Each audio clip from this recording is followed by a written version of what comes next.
ওই দেখুন মন্দিরের মধ্যে যে বিরাজ করছেন প্রভু শ্রী রামচন্দ্র, রামচন্দ্রের বাঁদিকে রয়েছেন মা সীতা, আর সীতা রামচন্দ্রের যুগলের ডান দিকে রয়েছেন লক্ষ্মণ, আর তাদের সকলের বাঁদিকে রয়েছেন যিনি, তিনি হলেন ভরত।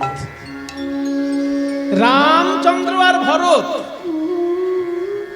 এই দুইজন ছিল একটু কালো মতন, আর লক্ষ্মণ আর শত্রুঘ্ন এই দুজন ছিল ফর্সা। দুটো ভাই একটু শ্যামলা বরণ, আর দুটো ভাই ফর্সা। ফর্সা দুই ভাই, তারা হলো শত্রুঘ্ন এবং লক্ষ্মণ। আর শ্যামল বরণের দুই ভাই শ্রীরামচন্দ্র এবং ভরত। তার মধ্যে ভরত শ্রীরামচন্দ্রের আজ্ঞাবহ সেবকের শ্রেষ্ঠ আসন অধিকার করে বসে আছে। কেন? যখন শ্রীরামচন্দ্রকে রাজা করবেন বলে রাজা দশরথ সংকল্প নিলেন, রাজা দশরথ মনে মনে ভাবলেন ভরত আর শত্রুঘ্ন এরা দুজন একটু মামার বাড়ি গেছে, তো এই সময় রামচন্দ্রকে অভিষেক করবেন বলে দশরথ ঘোষণা করে দিলেন। তো যেই ঘোষণা করে দিলেন সকলে মনে আনন্দ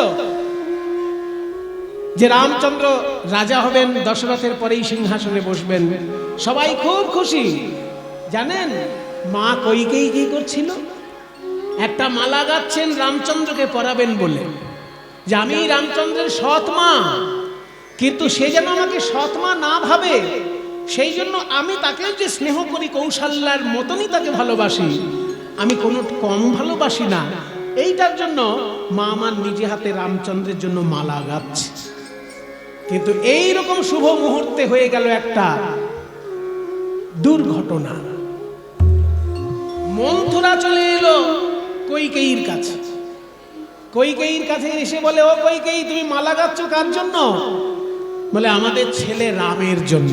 তোমাদের ছেলে রাম না কৌশল্যার ছেলে রাম? তোমার ছেলে তো ভরত। ভরতকে যদি রাজা করার ঘোষণা করতেন দশরথ, তাহলে তুমি মালা গাঁথতে, কিন্তু রামকে রাজা করবে এই আনন্দে তুমি একেবারে আটখান। বলে কেন মন্থরা? রাম তো আমার ছেলে। রাম তোমার ছেলে নয়, রাম তোমার সৎ ছেলে, তুমি রামের সৎ মা। বলে ওটা রাম মনে করে না, আমিও মনে করি না। এইখানেই তো গন্ডগোল। মনে করো না কেন? আজকে যদি রামচন্দ্র রাজা হয়ে যায়, রাজার মা লোকে কৌশল্যাকে বলবে, কইকেয়ীকে বলবে না। কইকেয়ীকে বলবে ভরতের মা, আর রাজার মা বলা হবে কৌশল্যাকে। আর তুমি সেই রামের জন্য মালা গাচ্ছ। বলে তাহলে মন্থরা তুই কি করতে বলিস? হকের দাবি চেয়ে নাও। শোনো কইকেয়ী, দশরথ রাজার অনেক স্ত্রী আছে, কিন্তু সব থেকে বেশি স্বামী সেবা যদি কেউ করে থাকে সে হচ্ছে কইকেয়ী। মায়েরা, আপনাদের সকলের কিন্তু এই তথ্যটা জানা নেই। আমরা রামচন্দ্রের মা হিসেবে কৌশল্যা দেবীকেই সব থেকে বেশি শ্রদ্ধা করি, আর কইকেয়ীর নাম শুনলেই ঘেন্না করি, যে কইকেয়ীর জন্য রামকে বনবাসে যেতে হয়েছে, তাই না? কইকেয়ীর জন্য রামকে বনবাসে যেতে হয়েছে, এই জন্য কইকেয়ীর উপর সবার রাগ।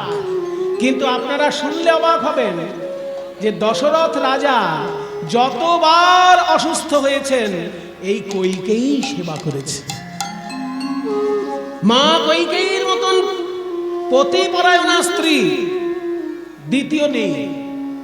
কারণ যখন সম্বরাসুরের সঙ্গে যুদ্ধ হয়েছিল দশরথের, সেই সময় সারা গায়ে বানের খোঁচা খেয়ে খেয়ে দশরথের রাজার সারা গায়ে এত ঘা হয়ে গেছিল যে মৃত্যুমুখে পতিত হয়েছিল দশরথ। তখন কবিরাজ বলেছিল যে 24 ঘন্টা ওষুধ দেবার জন্য একজন চাই। তখন মা কইকেয়ী বলেছিলেন যে দাস দাসীকে দিয়ে যদি ওষুধ দেওয়া হয় তারা চাকরি হিসেবে করবে, সেবা হিসেবে করবে না। চাকরি আর সেবা এক জিনিস নয়। চাকরিকে বলে পরিষেবা, আর সেবা হচ্ছে অন্তর থেকে সুখ দেবার বাসনা। আপনাকে সুখ দেবার জন্য আমার যদি কখনো বাসনা জাগে, সেটার নাম সেবা। আর আপনি আমাকে পয়সা দিচ্ছেন তাই আমি আপনাকে সুখ দিচ্ছি, এটার নাম পরিষেবা। সেবা আর পরিষেবা কখনো এক নয়। তার সব থেকে সুন্দর উদাহরণ দেওয়া যায়, একজন নার্স রোগীকে ইনজেকশন দেওয়ার সময় তার যে মনটা থাকে, তার নিজের সন্তানকে ইনজেকশন দেওয়ার সময় একই মন থাকে কি?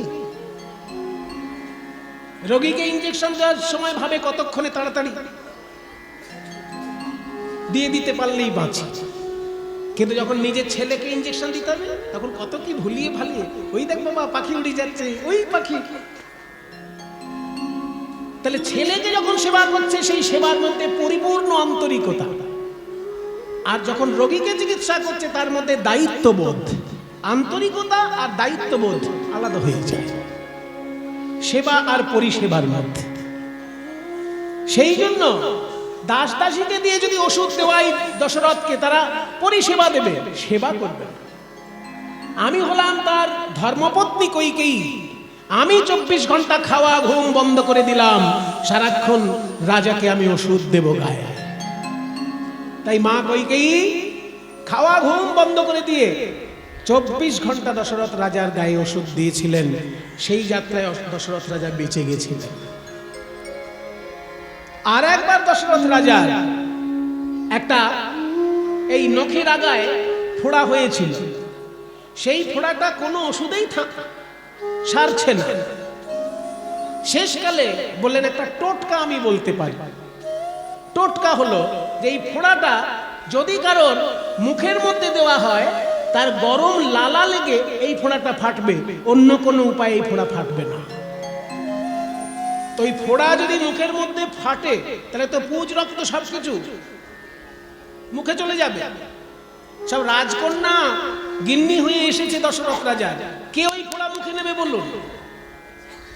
ঘেন্নার জন্য কেউ মুখে নিতে চাইলেন না। মা কইকেয়ী বললেন যে আমি লজ্জা ঘৃণা সমস্ত কিছু ত্যাগ করতে পারি আমার পতি দেবতার জন্য। তাই সেই সময় তিনি ওই ফোড়াটি যে হয়েছিল সেটাকেও নিরাময় করে দিয়েছিলেন। কাজেই সুন্দরী স্ত্রী হচ্ছেন সুমিত্রা দেবী। রাজা দশরথের যত স্ত্রী ছিলেন তার মধ্যে সব থেকে সুন্দরী স্ত্রী সুমিত্রা দেবী, কিন্তু সব থেকে দায়িত্বশীলা কৌশল্যা, আর সব থেকে সেবা পরায়ণা মা কইকেয়ী। তিনজন স্ত্রীর তিন রকম বৈশিষ্ট্য ছিল। তাই সেবা করে তুমি দুবার রাজা দশরথকে মৃত্যুর ঘর থেকে ফিরিয়ে এনেছো। তোমার দুটো জিনিস পাওনা আছে, দশরথের কাছে চেয়ে নাও। দশরথকে বলো যে রামচন্দ্রকে রাজা করা চলবে না, তোমার ভরত যাতে রাজা হয় সেই প্রতিশ্রুতি দিতে হবে। 2 নম্বর, ওই রামচন্দ্র যেন 14 বছরের জন্য বনবাসে যায়। এই দুটো প্রতিশ্রুতি তুমি রাজা দশরথের কাছ থেকে আদায় করে নাও, কারণ তুমি চিকিৎসা করে দুবার তাকে মৃত্যুর ঘর থেকে বাঁচিয়ে এনেছো। আর রাজা দশরথ বলেছেন যে কইকেয়ী তুমি কি চাও বলো। তখন কইকেয়ী বলেছিল যে আমি মাইনে পাওয়ার জন্য আপনার সেবা করিনি, আমি আপনার ধর্মপত্নী তাই আপনার সেবা করেছি। আপনার কাছে কিছু চাই না, যদি কিছু কখনো লাগে আমি চেয়ে নেব। এই চেয়ে নেবো তুমি বলেছিলে তখন চাওনি, আজকে চাওয়ার দিন এসেছে, আজকে চেয়ে নাও। 1 নম্বর যে রাজা করতে হবে ভরতকে, 2 নম্বর রামচন্দ্রকে 14 বছরের জন্য বনবাসে পাঠাতে হবে। যখনই মন্থরার এই বুদ্ধি শুনল, দুর্বুদ্ধি বলবেন না সুবুদ্ধি বলবেন সেটা আপনাদের ব্যাপার, কিন্তু এই বুদ্ধির কথা যখনই শুনলেন ওই কইকেয়ী, সব ঘরে আলো জ্বলছে, আগামীকাল রামচন্দ্র রাজা হবে, কিন্তু কইকেয়ী দেবীর ঘরের সব আলো নিভিয়ে দিলেন। তখনকার দিনে বড় লোকদের একটা বাড়ি থাকতো, বাড়িটার নাম হতো, এসব সবাই জানে না, এগুলো সব গোপন ইতিহাস আমাদের। যারা রাজা জমিদার সেই ধরনের বড় লোক, যারা চুনোপুটি বড় লোক নয়, রাজা জমিদার যেসব বড় লোক তাদের একটা বাড়ি থাকতো, বাড়িটার নাম হচ্ছে গোসাঘর। গোসাঘর, কেউ রেগে গেলে সে তখন ওই বাড়িতে চলে যেত, মূল বাড়িটা ছেড়ে ওই বাড়িতে চলে যেত, রাগ প্রকাশের বাড়ি। তাই মা কইকেই তখন মূল রাজবাড়ি ছেড়ে ওই গোসা ঘরে গিয়ে প্রবেশ করলেন, সব আলো নিভিয়ে দিলেন। রাজা দশরথ বললেন যে সারা বাড়িতে আলো জ্বলছে, কিন্তু আমার কইকেই কেন নেই এখানে? বলে কইকেই রয়েছে গোসা ঘরে। হ্যাঁ, আনন্দের দিনে গোসা ঘরে কি জন্য? ছুটে চললেন রাজা দশরথ, কইকেই কি হয়েছে তোমার? আপনি আনন্দ করুন মহারাজ। না না, বলো, তুমি যা চাইবে তাই পাবে। তাই দেবেন? হ্যাঁ হ্যাঁ, তুমি তো আমার ধর্মপত্নী। শুধু ধর্মপত্নী নও, তোমার মতো সেবা পরায়ণা পত্নী আমার কেউ নয়। বলে তাহলে শুনুন মহারাজ, পরিষ্কার ভাবে বলে দিই, আমি দুবার আপনাকে মৃত্যুর ঘর থেকে ফিরিয়ে এনেছি, তাই দুটো পাওনা আপনার কাছে আমার আছে। আমাকে সেই দুটো পাওনা আজকেই মিটিয়ে দিন। আপনি ঘোষণা করেছেন রামচন্দ্রকে আপনি রাজা করবেন, সে কথা বাদ দিয়ে আপনি ঘোষণা করুন ভরতকে আপনি রাজা করবেন, আর আমার ছেলে রাজা হবার আগে এই রামচন্দ্র যেন 14 বছরের জন্য বনবাসে চলে যায়। না বলো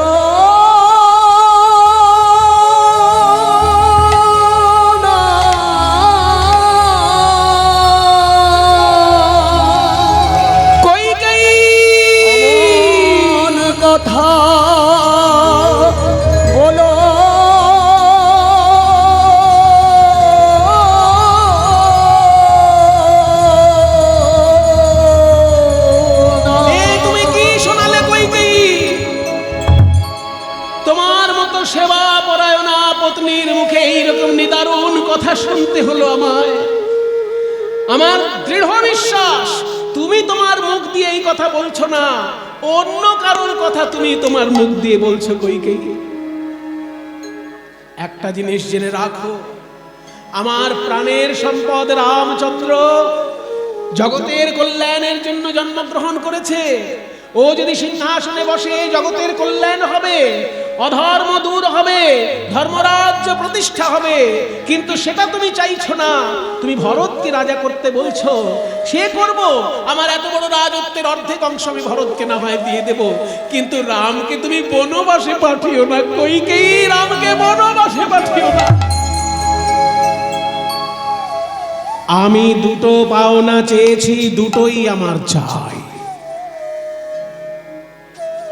হায় রে দুর্ভাগ্য, আজকে কইকেয়ীর মুখে আমাকে এই কথা শুনতে হলো। এর আগে কেন আমার মৃত্যু হলো না? দুবার তুমি আমাকে মৃত্যুর ঘর থেকে বাঁচিয়ে এনেছো কইকেয়ী এই কথা শোনানোর জন্য। ঠিক আছে, আমি বুকে পাথর চাপা দিয়ে তোমার কথা মেনে নেব। ঘোষণা করলাম, আমার মৃত্যুর পর যদি আমার এই রাজত্ব ভাগ হয়, তার এক অংশ ভরত পাবেই, সেখানে সে রাজা হবে। আর তোমার ইচ্ছা অনুযায়ী 14 বছরে রামচন্দ্রকে বনে পাঠাতে হবে, কিন্তু এখন ছেলে তো বড় হয়েছে, আমার আদেশ মানবে কি না মানবে তাকে আগে ডেকে জিজ্ঞাসা করি, তারপর বলতে পারবো। গভীর রাতে রামচন্দ্রকে ডাকলেন দশরথ। রাম বাবা, আপনি আমাকে এই মাঝরাতে ডাকলেন কেন? রাম, আমি তোমার মনে ব্যথা দেবার জন্য একটা কথা বলবো বাবা। না না, বলুন না, আপনি আমার পিতা। শোনো, তোমার তো 3 জন মা, একজন তোমার জন্মদায়িনী, আর বাকি 2 জন তোমার পরিপূর্ণ স্নেহদায়িনী। সেই 3 জন মায়ের মধ্যে একজন মা কইকেয়ী, তার ইচ্ছা তুমি 14 বছরের জন্য বনে যাবে।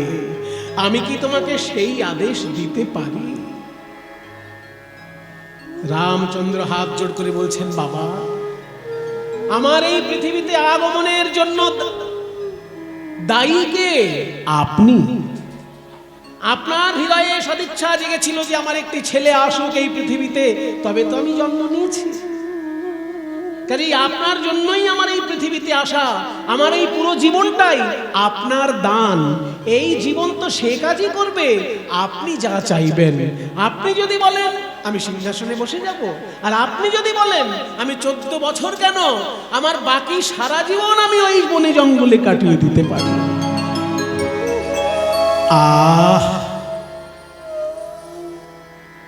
মনের মতো কথা শুনলাম ছেলের মুখে। সত্যিই মুনি ঋষিরা ঠিক বলেছেন, ছেলে মেয়ে যদি কথা শোনে তাহলে তাকে স্বর্গে গিয়ে সুখ পেতে হয় না, এই সংসারে বসেই সে সুখ পায়। জানেন তো মায়েরা, ধৃতরাষ্ট্রকে বলেছিল বিদুর যে, হে ধৃতরাষ্ট্র, লোকে মরে যাবার পর স্বর্গে সুখ পাবার চেষ্টা করে, কিন্তু 6টি জিনিস যদি কারোর বাড়িতে থাকে তাকে মরে গিয়ে স্বর্গে যাওয়ার দরকার হয় না, তার বাড়িটাই স্বর্গ। সেই 6টি জিনিস কি কি? এগুলো সবার জানা দরকার। আমাদের দুর্ভাগ্য যে আমরা এইসব জানার সুযোগ পাই না। अर्थागमो नित्यमरोगिता च प्रिया च भार्या प्रियवादिनी च वश्यस्य पुत्रोऽर्थकरी च विद्या षडेते स्वर्ग सुखानि राजन। এই শ্লোক বলেছিলেন বিদুর ধৃতরাষ্ট্রকে, যে সংসারে বসেই স্বর্গ সুখ পাচ্ছে তারা যারা এই 6টা জিনিস পেয়েছে। কি কি?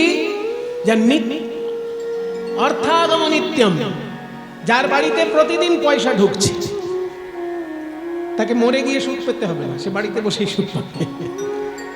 এমন কিছু কাণ্ড যদি করে রাখেন যে প্রতিদিন বাড়িতে পয়সা আসছে, চেষ্টা করে দেখবেন, অসম্ভব নয় কিন্তু প্রতিদিন বাড়িতে পয়সা আসার। তবে হ্যাঁ, 2 নম্বরই পয়সা যেন না হয়। 2 নম্বরই পয়সা হলে সে পয়সায় কোনোদিন সুখ পাবেন না, সে পয়সা আপনার কষ্টকর হয়ে দাঁড়াবেই দাঁড়াবে। সৎ পথে থেকে যদি অর্থ উপার্জন করা যায় এবং প্রতিদিন যদি বাড়িতে অর্থ আসে, তাহলে জানবেন সেটা স্বর্গ সুখ। অর্থাগম নিত্যম অরোগিতাচ, রোগ ব্যাধি যদি কোনো বাড়িতে না থাকে তাহলে সেই বাড়িটা স্বর্গ সুখ। খটখট করছে কি? এই কটগুলো নড়াচড়া করবেন, লুজ আছে কিনা দেখ। বলছে বাড়িতে যদি রোজ পয়সা আসে তাহলে স্বর্গ সুখ, বাড়িতে যদি রোগ ব্যাধি না থাকে তাহলে স্বর্গ সুখ, তাই না? অর্থাগম নিত্যম রোগিতাচ প্রিয়াচ ভার্যা, যদি কেউ জীবনে ভাগ্যবান, যদি ঠিক ঠিক প্রেমিকা পায় তাহলে সে স্বর্গ সুখে আছে। কোন নারী যদি ঠিক ঠিক প্রেমিক পায় তাহলে সে স্বর্গ সুখে আছে। আর কারোর বাড়িতে যদি স্ত্রী বা স্বামী মিষ্টভাষী হয় তাহলে সে স্বর্গ সুখে আছে। সবসময় খ্যাচ খ্যাচ খ্যাচ খ্যাচ ঝগড়া ঝগড়া ভাব, সে যতই টাকা ইনকাম করুক বাড়িতে তার সুখ নেই। যদি গিন্নি কানের কাছে সারাক্ষণ ঘ্যান ঘ্যান করতে থাকে, কিংবা কর্তা যদি সারাক্ষণ মুখের মানে অগ্নি বাক্য সারাক্ষণ বর্ষণ করে, তাহলে কোনো স্ত্রী বাড়িতে শান্তি পাবে না। সেই জন্য স্বামী বা স্ত্রী সে যদি মিষ্টিভাষী হয় তাহলে সেটা স্বর্গ সুখ। প্রিয়াচ ভার্যা প্রিয়বাদিনী চ। 5 নম্বর, এই পর্যন্ত 4 হয়ে গেল। 5 নম্বর বশ্যস্য পুত্র। এখানে পুত্র মানে শুধু ছেলে নয়, ছেলে মেয়ে সন্তান যদি বশ্য হয়, মানে আপনার ভালো কথা যদি শুনে চলে, আপনার কথা শুনে যদি ছেলে পেলে চলে, তাহলে আপনি এখানে স্বর্গ সুখ পেয়ে গেলেন, মরে আপনাকে স্বর্গ সুখ পেতে হবে না। আর কি? বশ্যস্য পুত্রোর্থকরী চ বিদ্যা, যে বিদ্যা আপনি শিখেছেন সেটা যদি কাজে লাগানোর সুযোগ থাকে তাহলে সেটাও স্বর্গ সুখ, তাই না? এই যে কৃষ্ণবাবু খোল বাজাতে জানে, এবার খোল বাজাতে জানে কিন্তু কোথাও কীর্তন হচ্ছে না, তাহলে কৃষ্ণবাবু সেই বিদ্যাটা কি কাজে লাগবে? সেই জন্য যে বিদ্যা আপনি জানেন সেটা যদি কাজে লাগানোর সুযোগ পান তাহলে জানবেন আপনি স্বর্গ সুখেই আছেন। এই 6টা জিনিস কেউ জীবনে পেলে তাকে মরে গিয়ে স্বর্গে যেতে হবে না, এখানেই তার স্বর্গ। তাই দশরথ বলল যে আমার ছেলে আমার কথা শুনেছে, যদিও আমার মৃত্যু হয়ে যাবে, রামচন্দ্র যদি আমার চোখের সামনে থেকে সরে যায় আমি বাঁচবো না, কিন্তু তবু আমি শান্তি নিয়ে মরছি যে আমি আমার উপযুক্ত সন্তান পেয়েছি যে আমার কথা শুনে চলেছে। তাই রামচন্দ্রকে বললেন, বাবা তুই তাহলে 14 বছরের জন্য বনে যা। পরের দিন যখন রামচন্দ্র বনে যাবেন বলে প্রস্তুত হয়েছেন, যেদিনকে তাকে অভিষেক করার কথা রাজ সিংহাসনে, সেদিনকে তাকে যেতে হবে বনবাসে রাজ পোশাক পরে বেরোচ্ছে। তখন কইকেয়ী বলছে রাজ পোশাক পরে বনে যাওয়া যাবে না, ওই জঙ্গলি পোশাক পরেই ওকে বনে যেতে হবে। সাধারণ পোশাক পরে রামচন্দ্র বনে চলেছেন। রামচন্দ্র বনে যাচ্ছেন বলে সীতা দেবী বললেন যে আমি বাড়িতে থাকবো না, কারণ আমার প্রভু রামচন্দ্র বনে বনে ঘুরবেন আর আমি সোনার খাটে বসে বসে নাক ডেকে ঘুমোবো, সেই শিক্ষা আমি আমার বাপের বাড়িতে পাইনি। আমার বাবা জনক ঋষি, তিনি রাজা হলেও ঋষি, তিনি আমাকে সুশিক্ষা দিয়েছেন, স্বামীর সুখে তোমার সুখ, স্বামীর ধর্মই তোমার ধর্ম। তাহলে আমার স্বামীর ধর্ম যদি হয় পিতার কথা শুনে বনে বনে যাওয়া, আমারও সেটাই ধর্ম, আমার বাড়িতে সোনার খাটে শুয়ে থাকা ধর্ম নয়। দশরথ কেঁদে উঠে বললেন, মা তুমি তো আমার গৃহলক্ষ্মী, তুমি যদি রামচন্দ্রের সঙ্গে চলে যাও তাহলে তো আমার বাড়িটা লক্ষ্মী ছাড়া হয়ে যাবে। মা আপনি আমার প্রণাম নেবেন শ্বশুর মশাই, আমি বাবার কাছে যে শিক্ষা পেয়েছি সে শিক্ষা আমি ত্যাগ করতে পারবো না। আপনার ছেলে আমার প্রতিদেবতা, তিনি যখন আপনার আদেশে বনে যাচ্ছেন আমাকে বনে যেতেই হবে, নইলে আত্মহত্যা করতে হবে। না না মা, ওই কুলক্ষণে কথা বলো না, তোমার যেটা ভালো লাগে তাই করো। পাশে ছিল লক্ষণ। লক্ষণ বলে উঠলো, বাবা তুমি রামচন্দ্রকে বনে যাবার আদেশ দিলে, কই আমাকে তো আদেশ দিলে না। তবে শুনে রাখো, আমার দুটো পরিচয়, আমি দশরথ রাজার ছেলে আর আমি রামচন্দ্রের ভাই।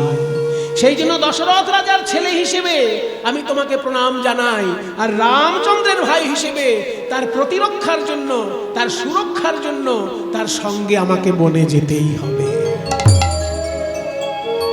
তুইও চলে যাবি, আমার ঘরটা যে চন্দ্র সূর্য হারা হয়ে যাবে রে, অন্ধকার হয়ে যাবে আমার ঘর। রাম লক্ষণ সীতা দেবী তিনজন বনে গমন করেছে। 14টা বছর ধরে তারা বনে বনে ঘুরবেন বলে বেরিয়েছেন। এরপরে যখন ভরত বাড়িতে এসেছে, ভরত বাড়িতে ছিল না। রামের বনবাসের সময় ওই যে ভরত দাঁড়িয়ে আছেন, উনি ছিলেন না, উনি মামার বাড়িতে ছিলেন। উনি যদি থাকতেন উনি কোনো মতেই রামচন্দ্রকে বেরোতে দিতেন না। যখন ভরতকে ডেকে আনা হলো অভিষেক করার জন্য, ভরত এসে দেখে রামচন্দ্র নেই। সারা অযোধ্যার লোক কাঁদছে। আপনারা কাঁদছেন কেন? বলে প্রভু রাম, সীতা দেবী আর লক্ষণ চলে গেছেন বাড়ি ছেড়ে। কেন? আরে কেন তুমি জানো না? বাড়িতে গিয়ে জানতে পারবে, তোমার মাই তো করিয়েছে সব। তোমার মা দশরথ রাজাকে দুবার মৃত্যুর পথ থেকে বাঁচিয়ে ফিরিয়েছে। সেই জন্য দুটো জিনিস চেয়েছে, তোমাকে রাজে অভিষেক করবে আর রামচন্দ্রকে 14 বছরের জন্য বনে পাঠাবে। তোমার মায়ের জন্য রামকে বনে যেতে হলো। ভরত এই কথা যখনই শুনেছে, বাড়িতে এসে মাকে বলছে, মা তুমি আমার জন্ম দাওনি, তাই তোমাকে আমি অকথা কুকথা বলতে পারলাম না। তবে আমি তোমাকে কিছু না বললেও মনে রেখো মা, ভারতবর্ষের ইতিহাস কোনোদিন তোমায় ক্ষমা করবে না। তুমি পতি সেবা করেছো সেটা কেউ মনে রাখবে না। তুমি রামচন্দ্রকে বনে পাঠিয়েছো এটাই সবাই ঘোষণা করবে। কাজেই তুমি যে আমার মা, এই কথা ভাবতে আমার লজ্জা হচ্ছে মা। এর থেকে আমি বেশি কিছু তোমাকে বলতে পারবো না। তবে শোনো, গুরুজন যদি ঋণ করে সেই ঋণ সন্তানকে শোধ করতে হয়। কি, বাবা যদি ঋণ করে মরে যায়, ব্যাংক কার কাছে টাকা চাইবে? বলুন, বাবা যদি মরে যায় লোন করে, তাহলে ব্যাংক টাকা চাইতে আসবে কার কাছে? ছেলের কাছে। ছেলের কাছে চাইবে না? সেই জন্য গুরুজন যদি ঋণ করে তার সন্তানকে ঋণ শোধ করতে হয়। গুরুজন যদি পাপ করে সন্তানকে প্রায়শ্চিত্ত করতে হয়। তুমি করেছো পাপ আর আমি করব প্রায়শ্চিত্ত। ওই রামচন্দ্রকে আমি ফিরিয়ে আনবো। আমি চললাম গভীর জঙ্গলে। ভরত গভীর জঙ্গলে চলল রামচন্দ্রকে ফিরিয়ে আনার জন্য। গভীর জঙ্গলে যখন এসে দাঁড়িয়েছে, রামচন্দ্র বলল, ভাই তুই আমার কোলে আয়। দাদা, আমার মা বড় অন্যায় করেছে, কিন্তু আমি তো কোনো অন্যায় করিনি। তুমি আমার দাদা, এই আমি তোমার চরণ ছুঁয়ে বলছি দাদা, তুমি ছাড়া অযোধ্যাটা শ্মশান ভূমি মনে হচ্ছে, আমি থাকতে পারছি না দাদা, তুমি চলো, তুমি চলো দাদা। দাঁড়া দাঁড়া, শান্ত হ, শান্ত হ। ভাই ভরত, একটা কথা শোন, তুই আমার ভাই, তোর মতো ভাই পেয়ে আমি খুব গর্ববোধ করছি। অন্য ভাই হলে কি হতো, রাম বনে গেছে, বেঁচেছি, সমস্তটা আমি দখল করে নেব, তাই ভাবতো কিনা? দুষ্ট ভাই হলে কি হতো? দুষ্ট ভাই যদি হয় সে ভাববে দাদা চলে গেছে, খুব ভালো হয়েছে, সব আমার। কিন্তু তুই আমার দুষ্ট ভাই নয়, তুই আমাকে ফিরিয়ে নিয়ে যাওয়ার জন্য এসেছিস। তোর এই সৎ ভাবনাকে আমি সম্মান জানাই, কিন্তু আমার জীবনে তুই আমার ভাই, তোর কথা আগে না আমার জন্মদাতা পিতা তার কথা আগে? আমি কি ভাইয়ের জন্য বাবাকে পেয়েছি না বাবার জন্য ভাইকে পেয়েছি? দাদা, তুমি এমন ভাবে যুক্তি দিয়ে আমাকে বেঁধে দিলে, আমার তো করার কিছু নেই। আমার জীবনে আগে পিতা, তারপর ভাই। তুই যখন বলেছিস অযোধ্যায় যেতে, আমি অযোধ্যায় যাব, কিন্তু 14 বছরের আগে নয়। 14টা বছর আমি বনে বনে ঘুরবো, বাবার আদেশ পালন করব, তারপর অযোধ্যায় যাব। ভরত কেঁদে বলে, দাদা গো, আমি জানি তুমি আমার কোনো কথা শুনবে না, শুনবে না, তাই আমি তোমার চরণে মিনতি জানাই দাদা, ওই পাদুকায় আমার মাথায় দাও, ওই পাদুকা নিয়ে আমি সিংহাসনে বসাবো। তোমার সিংহাসনে পাদুকা থাকবে, আর তোমার রাজত্বে যাতে কোনো অন্যায় না হয় সেই প্রতিরক্ষার দায়িত্ব আমার থাকবে। তাই ভরত চলে এলেন রামচন্দ্রের পাদুকা নিয়ে, সিংহাসনে বসালেন পাদুকা, আর 14টা বছর শাসন করলেন রাম রাজ্যের যাতে অসম্মান না হয়। রাজা রাম, আমি রাজ্যের রক্ষক, এই ভাব নিয়ে ভরত ছিলেন। কোনোদিন সিংহাসনে বসেননি, লাঠি নিয়ে বাইরে দাঁড়িয়ে থাকতেন। 14 বছর পর যখন লঙ্কা জয় করে রামচন্দ্র ফিরলেন, তখন কি করলেন?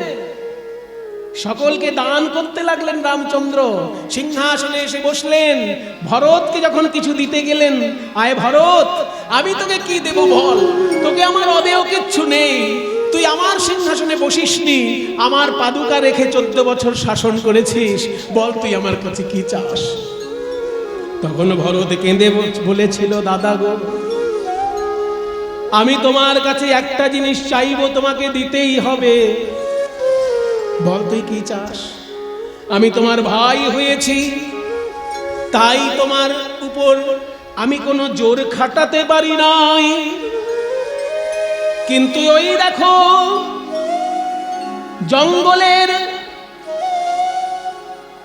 গুহক চণ্ডাল, সে তোমার বন্ধু হলো, তোমার উপরে তার জোর খেটেছে, আর ওই রাক্ষস বিভীষণ, সেও তোমার বন্ধু হলো, তোমার উপর তার জোর খেটেছে, কিন্তু আমি তোমার ভাই বলে তোমার উপর আমি কোনো জোর খাটাতে পারি নাই। যদি আমি জোর খাটাতে পারতাম, তাহলে 14 বছর তোমাকে বনে বনে ঘুরতে দিতাম না, তোমায় জোর করে ধরে এনে সিংহাসনে বসিয়ে দিতাম। কিন্তু দাদা বলে আমি তোমার আদেশ পালন করতে বাধ্য হলাম।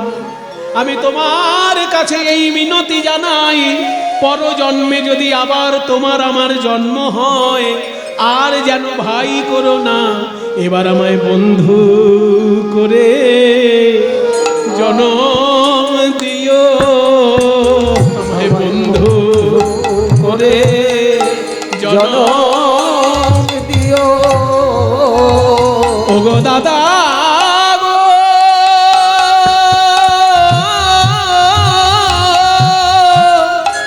দাদা গো,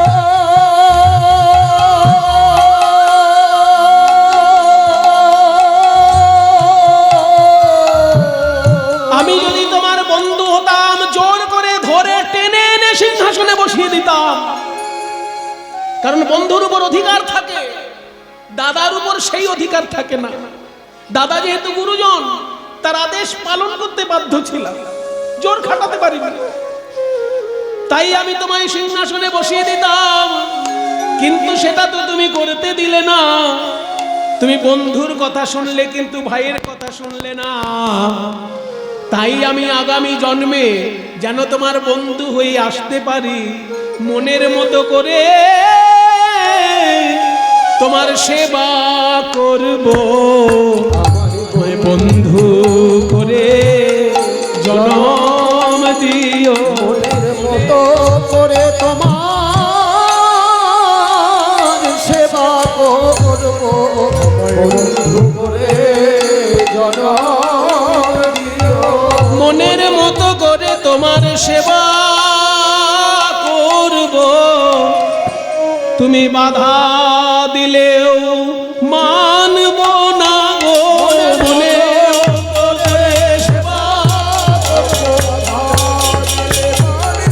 মনের মতো করে তোমার সেবা করব, মনের মতো করে তোমার সেবা করব, বন্ধু করে জনম দিও। সেই জন্য রামচন্দ্র কৃষ্ণ রূপে জন্মগ্রহণ করলেন, লক্ষণ বলরাম রূপে জন্মগ্রহণ করলেন, আর ভরত জন্মগ্রহণ করল সুদামা রূপে।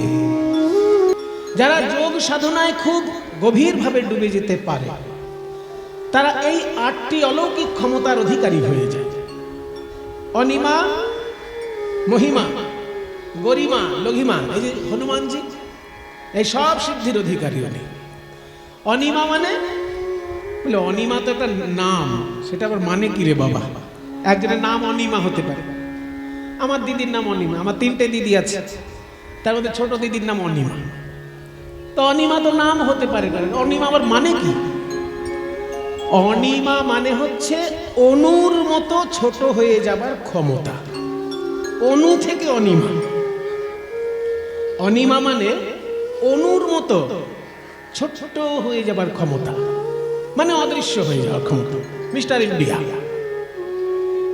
মিস্টার ইন্ডিয়া সিনেমাটা ছিল না, সেই সবার সামনে অদৃশ্য হয়ে যেতে পারছে। একবারে অনুর মতো হয়ে যাবার ক্ষমতা যেটা, সেইটাকে বলে অনিমা।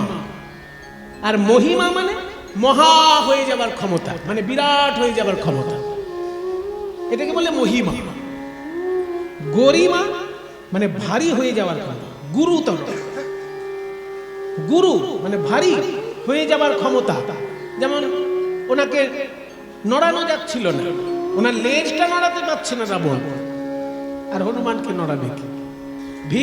ভীমের সঙ্গে যখন দেখা হয়েছিল, হনুমান ভীমকে বলেছিল, শুধু আমার লেজটা আমি নড়াতে পারছি না, তুমি সরিয়ে দিয়ে চলে যাও। ভীমের ক্ষমতা হলো না হনুমানের লেজটাকে সরিয়ে দিয়ে চলে যাবার, তাহলে ভারী হয়ে যাওয়ার ক্ষমতা।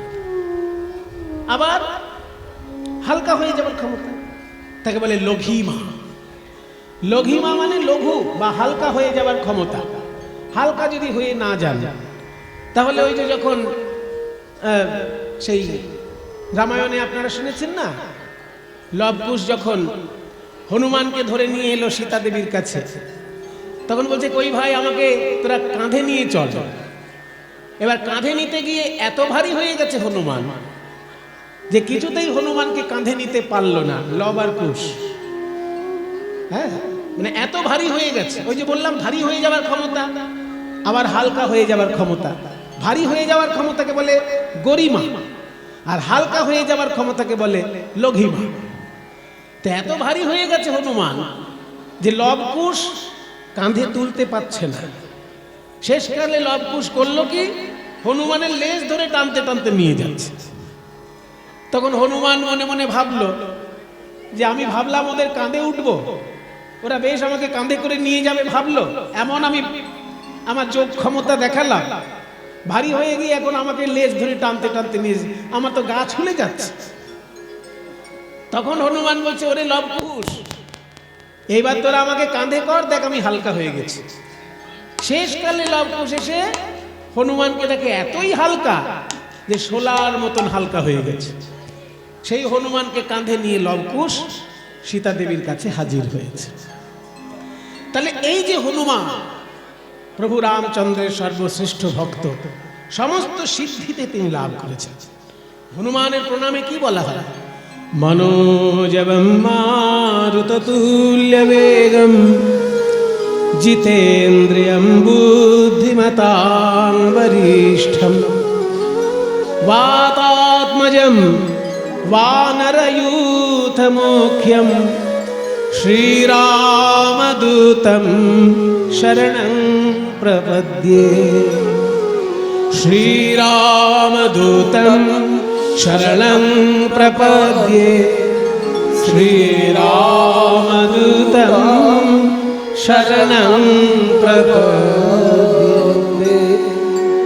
हनुमानजीर वर्णना বলছে মনোজবম, মানে মনের মতো দ্রুতগতি সম্পন্ন তিনি। জবম বর্গের জব, মনোজবম, এখানে জব বানানটা অন্ত্যস্ত জব নয়, অন্ত্যস্ত জব, জব মানে ওই যে ময়দা হয়, জবের আটা, ওই জব অন্ত্যস্ত জব।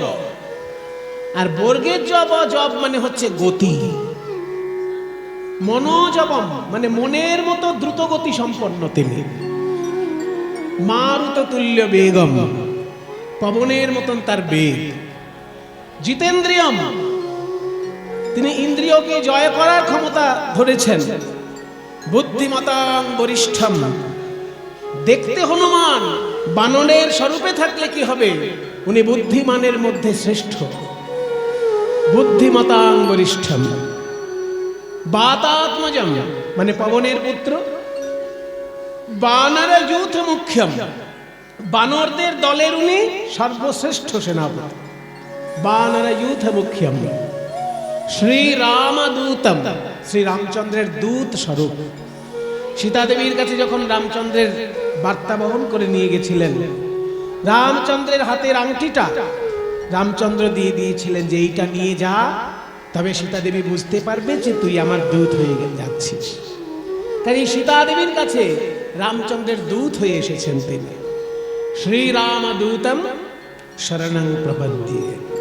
তাহলে হনুমানজি যে এত ক্ষমতা সম্পন্ন, যোগ সাধনায় তিনি এমন সিদ্ধি লাভ করেছেন যে অষ্ট সিদ্ধি সব তার প্রাপ্তি হয়ে গেছে। অনিমা মহিমা গরিমা লঘিমা প্রাপ্তি প্রাকাম্য ঈশিতা বসিতা কামাব সাইতা, এই 8 রকমের যোগ সিদ্ধি তিনি লাভ করেছেন। ভগবান কিন্তু এগুলো দান করেন, কিন্তু যেটা তিনি দান করেন না সেটা হচ্ছে তার নিজস্ব সম্পদ, গোলকের প্রেম। ওই যে বললাম যে ভগবান সবকিছু দেন না, যেমন আপনারাই দেবেন না, কাউকে ধান দেবেন 2 কেজি, কিন্তু 2 বিঘে জমি তো লিখে দেবেন না। ঠিক তেমনি ভগবান আমাদের অষ্টসিদ্ধি দান করেন, আমাদের এই জগতে বিষয় সম্পত্তি দান করেন, আমাদের ওই জগতে স্বর্গে সুখ সমৃদ্ধি দান করেন, সব দান করেন। ভোগ এবং স্বর্গ দান করেন, এমনকি মুক্তি পর্যন্ত দান করেন, কিন্তু নিজের প্রেম তিনি দান করেন না। ওই জন্য চৈতন্য চরিতামৃত কি বলল? কৃষ্ণ যদি ফিরে কভু ভুক্তি মুক্তি দিয়া, প্রেম কভু নাহি দেন রাখেন লুকাইয়া। কি সুন্দর কথাটি। কৃষ্ণ যদি ফিরে, ফিরে মানে এখানে ঘুরে বেড়ায়, কৃষ্ণ যদি ফিরে কভু ভুক্তি মুক্তি দিয়া, ভুক্তি মানে ভোগ, ভোগ 2 রকমের, ইহলৌকিক পারলৌকিক। ইহলৌকিক ভোগ কি? এই যে 10 বিঘে জমি, 10 লক্ষ টাকা ব্যাংক ব্যালেন্স, 10 কেজি সোনা বাড়িতে আছে, এরকম যদি কারো কাণ্ড থাকে তাহলে সেই ইহলৌকিক ভোগ করছে। আর পারলৌকিক ভোগ কি? মৃত্যু হয়ে স্বর্গে গেল, সামনে অপ্সরার নাচ দেখছে, মজায় আছে, পারলৌকিক ভোগ। তাহলে ইহলৌকিক ভোগ পারলৌকিক ভোগ 2 রকমের ভোগ আছে। আর যারা উচ্চ স্তরের সাধক তারা ইহলৌকিক ভোগও চায় না, পারলৌকিক ভোগও চায় না, তারা শুধু মায়ার বন্ধন থেকে মুক্তি চায়। ভগবান শ্রীকৃষ্ণ কাউকে ভোগ দিতে পারেন এবং মুক্তিও দিতে পারেন, কিন্তু উনি প্রেম দিতে চান না। প্রেম প্রভু নাহি দেন রাখেন লুকাইয়া। সেই প্রেম এই কলিযুগে দেবার জন্য গৌরাঙ্গ মহাপ্রভুর আশা। এটাই রূপ গোস্বামী এতক্ষণ ধরে বলার চেষ্টা করেছে, যে অনর্পিত চরিং চিরাত, যা কোনোদিন অর্পণ করা হয়নি। সত্য যুগেও ভগবান এসেছেন, ত্রেতা যুগেও ভগবান এসেছেন, দ্বাপর যুগেও ভগবান এসেছেন, নানা রকমের বিচিত্র লীলা তিনি রস আস্বাদন করেছেন, প্রেম দান করেননি। অনর্পিত চরিং চিরাত করুণয়া অবতীর্ণ কলৌ, করুণা করে কলিযুগে তিনি অবতীর্ণ হলেন। কেন না সমর্পয়িতুম, সমর্পণ করার জন্য। কি সমর্পণ করার জন্য? উন্নত উজ্জ্বল রসাং স্বভক্তি শ্রিয়ম। উন্নত উজ্জ্বল রস সমৃদ্ধ তার ভক্তি সম্পদ। উন্নত উজ্জ্বল রস মানে বিশুদ্ধ মধুর রস। সেই বিশুদ্ধ মধুর রসে রসায়িত তার যে ভক্তি সম্পদ, সেটা গোলকে থাকে, ভূলোকে থাকেই না। ভূলোকে সেই জিনিস পাওয়ার কোনো সম্ভাবনা নেই, গোলকে আছে বিশুদ্ধ প্রেম রস। সেইটা দেবার জন্য যেন গৌরাঙ্গ মহাপ্রভুর নেমে আসে। উন্নত উজ্জ্বল রসাং স্বভক্তি শ্রিয়ম, ভক্তি শ্রিয়ম, ভক্তিরূপী সম্পদ দেবার জন্য তিনি আমাদের কাছে এলেন। সেই গৌর সুন্দর হরি পুরাট সুন্দর দ্যুতি কদম্ব সন্দীপিত হরি, সেই গৌর হরি। একদিকে হরি মানে নারায়ণ, আবার একদিকে হরি মানে কিন্তু সিংহ। সিংহকেও হরি বলা হয়, তাই গৌর রূপী সিংহ হরি পুরাট সুন্দর দ্যুতি কদম্ব সন্দীপিত। পুরাট মানে সোনা, সোনার মতো দ্যুতি, সোনার মতো ছটায় উজ্জ্বল তার শ্রীঅঙ্গ। সেই গৌর সুন্দর হৃদয় কন্দরে স্ফুরতু বহ, তোমাদের সকলের হৃদয় রূপী গুহার মধ্যে স্ফূর্তি লাভ করুক গৌর সুন্দর। এটা আশীর্বাদ করছেন রূপ গোস্বামী, যে তোমরা যারা ভগবানকে ভালোবাসে তার নাম গুণ শুনতে এসেছো, তোমাদের সকলের হৃদয়ে গৌর সুন্দর উজ্জ্বল রূপে বিরাজ করুন। তার হৃদয়টাকে গুহা বলে দিলেন, হৃদয় কন্দরে। কেন গুহা বললেন? আমার হৃদয়টাকে আপনি মন্দির না বলে কন্দর কেন বললেন? মন্দির মানে দেবালয়, আর কন্দর মানে গুহা। তাহলে আমার হৃদয়টা মন্দির না বলে আপনি কন্দর কেন বললেন? সদা হৃদয় কন্দরে স্ফুরত বহ শচীনন্দন। আমার হৃদয়টাকে কন্দর কেন বললেন আপনি? আপনি তো বিরাট পণ্ডিত মানুষ, সারা বাংলার আপনি অর্থমন্ত্রী। রূপ গোস্বামী ছিলেন বাংলার অর্থমন্ত্রী। আর তখনকার দিনের মন্ত্রী যারা ছিলেন চৈতন্যদেবের যুগে, তারা কেউ ভোটে জিতে আসেন। ভোটে জিতে মন্ত্রী হওয়া খুব সহজ, পড়াশোনায় পরীক্ষায় পাশ করে মন্ত্রী হওয়া অসম্ভব ব্যাপার। তখনকার দিনে পরীক্ষা দিয়ে মন্ত্রী হতে হতো। এখন কোনো মন্ত্রীকে পরীক্ষা দিতে হয়? WBCS অফিসার, IAS অফিসার, এদের কঠিন কঠিন পরীক্ষা দিয়ে অফিসার হতে হয়। কিন্তু কোনো মন্ত্রী যদি কেউ হতে হয়, তাকে কি পরীক্ষা দিতে হয় কাউকে? জনগণের ভোটে জিতলেই মন্ত্রী। কত সহজ একটা সস্তা ব্যাপার মন্ত্রী হয়ে যাওয়া এখনকার দিনে। কাজে ঘটে বুদ্ধি না থাকলেও চলবে, পেটে বিদ্যা না থাকলেও চলবে, তাই না? ঘটে বুদ্ধি না থাকলেও চলবে, আর পেটে বিদ্যা না থাকলেও মন্ত্রী হওয়া আজকাল দিনে ভোটে জিতলেই হলো। সে আপনার ভোটে জেতার কেরামতি যাই থাক, ভোটে জিতলেই মন্ত্রী। কিন্তু চৈতন্য মহাপ্রভুর যুগে এই ছেলে খেলা ছিল না মন্ত্রিত্ব নিয়ে। যেখানে রাজা মুসলমান আর মন্ত্রী ব্রাহ্মণ, কখনোই মুখ দেখে চাকরি দেবে না। একজন মুসলমান রাজা একজন হিন্দু ব্রাহ্মণকে চাকরি দেবে, তার মুখ দেখে চাকরি দেবে না। নিশ্চয়ই তার মতো বুদ্ধিমান কোন মুসলমান খুঁজে পাওয়া যায়নি, সেই জন্য ব্রাহ্মণকে ডেকে চাকরি দিতে বাধ্য হয়েছে, নাকি বলুন? একজন মুসলমান রাজা কোনোদিনই অমুসলিমকে চাকরি দেবে না। ইসলামের কঠিন শাসন, ইসলাম শাসিত রাজ্যের নিয়ম যে কাফেরকে কখনো শাসনতন্ত্র দেওয়া যাবে না। ইসলামের শাসনের এটা ইসলামের নিজস্ব নিয়ম, এটা কঠিন নিয়ম। যেখানে যেখানে ইসলাম শাসিত দেশ আছে আপনারা ভালো করে খবর নিন, কোথাও কাফের নেই শাসনতন্ত্র। সেই জন্য যেখানে রাজা মুসলমান, তিনি কখনোই চাইবেন না একজন হিন্দুর ছেলে বা একজন ব্রাহ্মণের ছেলে মন্ত্রী হোক।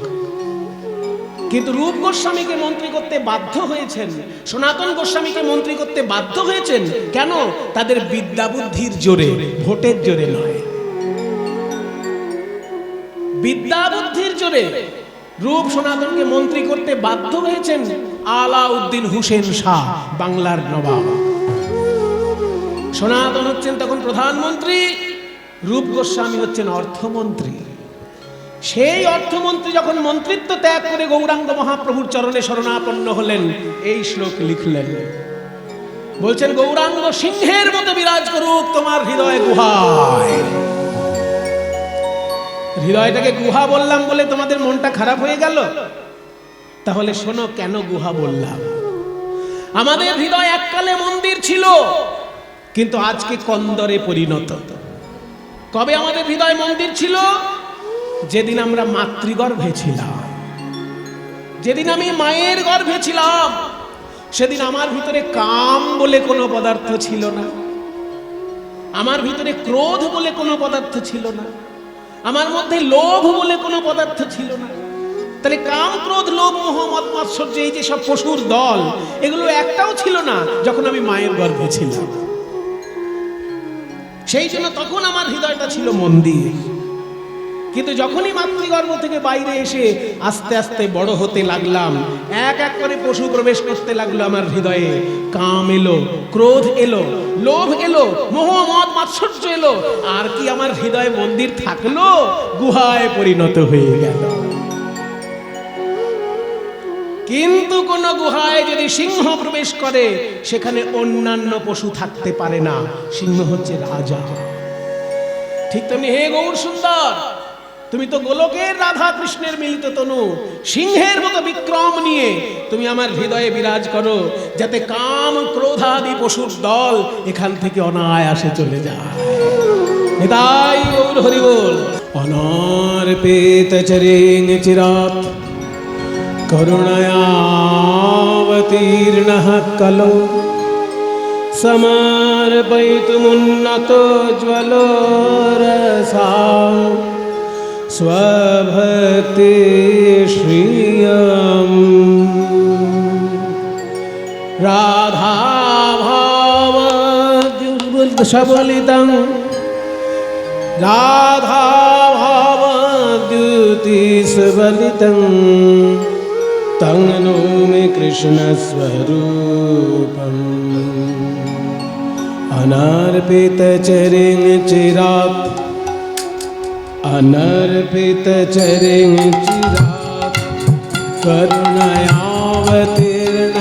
कलो समर्पयितुमुन्नतो ज्वलरसां भक्ति श्रियम् हरिपुरट सुन्दर द्युतिकदम्ब सन्दीपित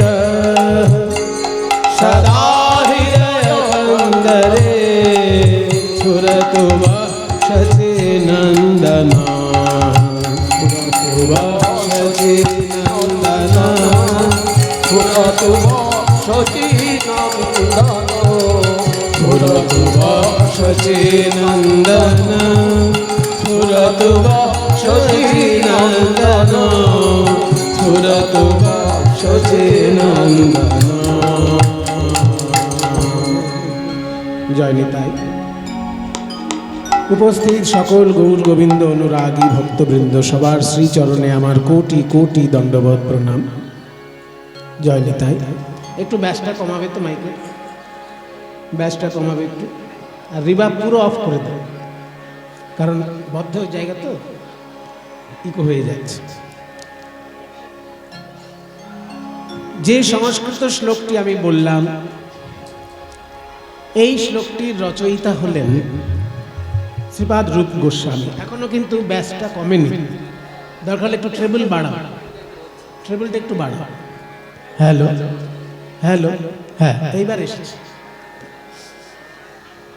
এই শ্লোকটির রচয়িতা শ্রীপাদ রূপ গোস্বামী। রূপ গোস্বামী হলেন গৌরাঙ্গ মহাপ্রভুর অন্তরঙ্গ পার্ষদ। 6 গোস্বামীর এক গোস্বামী তিনি। জয়রূপ সনাতন ভট্ট রঘুনাথ, শ্রীজীব গোপাল ভট্ট দাস রঘুনাথ, এই 6 গোসাইর করি চরণ বন্দন। যাহা হইতে বিঘ্ন নাশ এবং অভীষ্ট পূরণ, মনের ইচ্ছাও পূর্ণ হবে এনাদের কৃপায় এবং বিঘ্ন নাশ হবে।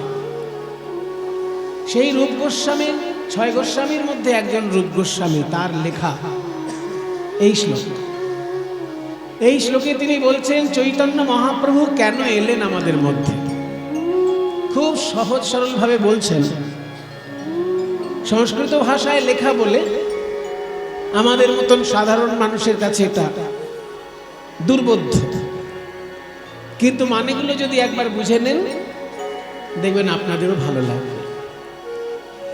বলছি অনর্পিত চরিং চিরাত, অনর্পিত যা কখনো অর্পণ করা হয়নি, ভগবানের কুক্ষিগত সম্পদ, ভগবানের একদম অন্দরমহলে সযত্নে সুরক্ষিত যে সম্পদ, সেই সম্পদ ভগবান কাউকে দিতে চান না, তাই না? মনে করুন আপনি যদি বিরাট বড় লোক হন, আপনার জমি থেকে যদি ধান খুব বেশি পরিমাণে হয়, গরিব মানুষ আসলে আপনি তাকে 1 কেজি ধান দিয়ে দিতে পারেন। কিন্তু গরিব যদি এসে বলে 10 বিঘে জমি আমায় লিখে দেন, তখন একটা থাপ্পড় দিতে ইচ্ছে করবে না? বেটা ধান পাচ্ছিস এই নিয়ে আনন্দ কর, জমি লিখে দিতে বলছিস কেন? কাজে জমিটা যেমন আপনি লিখে দেবেন না, কিন্তু জমি থেকে উৎপন্ন ধান যদি আপনার পরিমাণে বেশি হয়, মানে খেয়ে পরে সংসার চালিয়ে যদি উদ্বৃত্ত হয়, তখন আপনি দান করতে পারবেন। ঠিক তেমনি ভগবান আমাদেরকে অনেক জিনিস দেন, যেমন অষ্টসিদ্ধি দেন, অনিমা মহিমা গরিমা লঘিমা প্রাপ্তি প্রাকাম্য ঈশিতা বসিতা। এই 8টি সিদ্ধি হচ্ছে অলৌকিক ক্ষমতা, যেগুলো যোগ সাধনার দ্বারা মানুষের জীবনে প্রাপ্তি হয়। অনর্পিত চরিং চিরা করুণায়া অবতীর্ণ সবায় জল সংসবতে হরে পুরাট সুন্দর দুটি কদম্ব সত্রে সদা হৃদয় অন্তরে পুরাত শচীনন্দন, পুরত শচীনন্দন, শচীনন্দন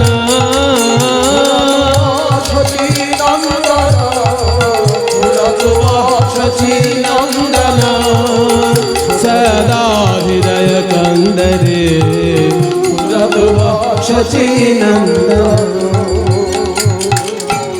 পদকর্তা বলছেন বড় অবতার ভাই, বড় অবতার। গৌরাঙ্গ মহাপ্রভু বড় অবতার কেন জানো? পতিতের বিলাওল প্রেমের ভান্ডার। যারা পতিত, যাদের মুখের দিকে কেউ কখনো তাকায়নি, সেই পিছিয়ে পড়া জনজাতি যে পতিত গোষ্ঠী, তাদেরকেও প্রেম ধনে পরিপূর্ণ করে দিলেন নিতাই গৌর। সমাজে একটা সুন্দর সাম্য এনে প্রতিষ্ঠা করলেন নিতাই গৌর।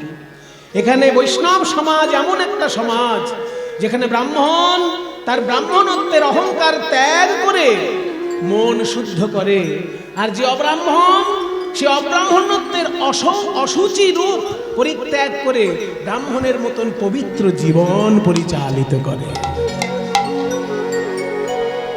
তার মানে অসুচি হয়ে যায় শুচি, আর যে শুচি ব্রাহ্মণ সে তার অহংকার ত্যাগ করে হয়ে যায় কৃষ্ণচরণের দাস।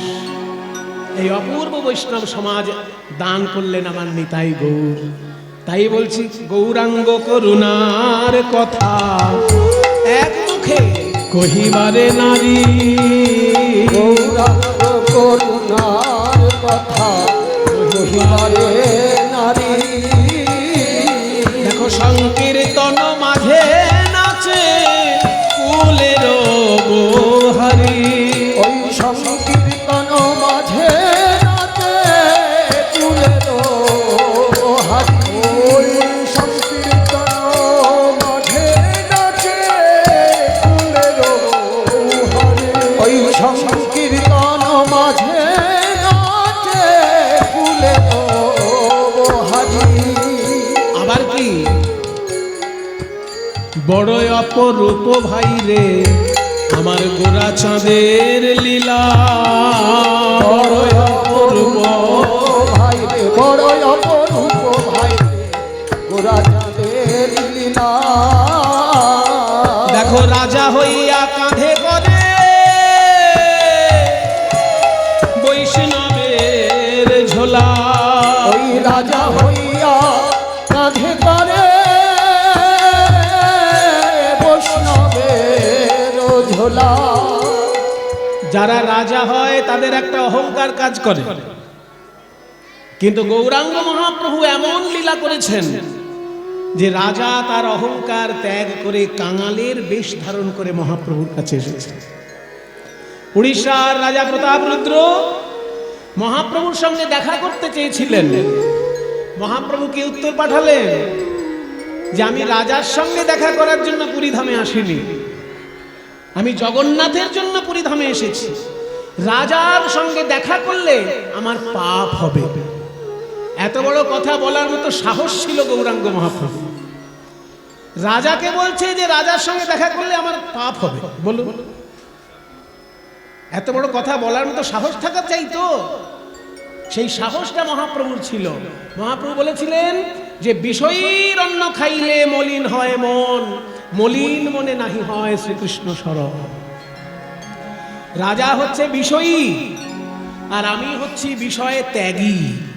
ওনার পথ ভোগের পথ আর আমার পথ ত্যাগের পথ। আমি যদি ওনার সঙ্গে দেখা করতে চাই, ওনার প্রভাব আমার উপর পড়বে, আমার ত্যাগী মনে ভোগের আকাঙ্ক্ষা জাগতে পারে। তাই আমি রাজার মুখ দর্শন করতে চাই না। এত বড় কথা মহাপ্রভু বললেন। অন্য রাজা হলে কি করতো? বলতে এত বড় অহংকারী সন্ন্যাসীকে বার করে দাও পুরী থেকে। কিন্তু তিনি বলেননি। রাজা প্রতাপরুদ্র উচ্চশিক্ষিত মানুষ ছিলেন। তিনি বললেন যে ঠিকই বলেছেন মহারাজ গৌরাঙ্গ মহাপ্রভু, আমি তো বিষয়ী লোক আর উনি তো ত্যাগী লোক। ওনার পথ আলাদা, আমার পথ আলাদা, তাহলে আমি দেখা করব কি করে? শেষকালে সার্বভৌম ভট্টাচার্য বুদ্ধি শিখিয়ে দিলেন যে আপনি রাজা রূপে কোনোদিনই গৌরাঙ্গ মহাপ্রভুকে দেখতে পাবেন না।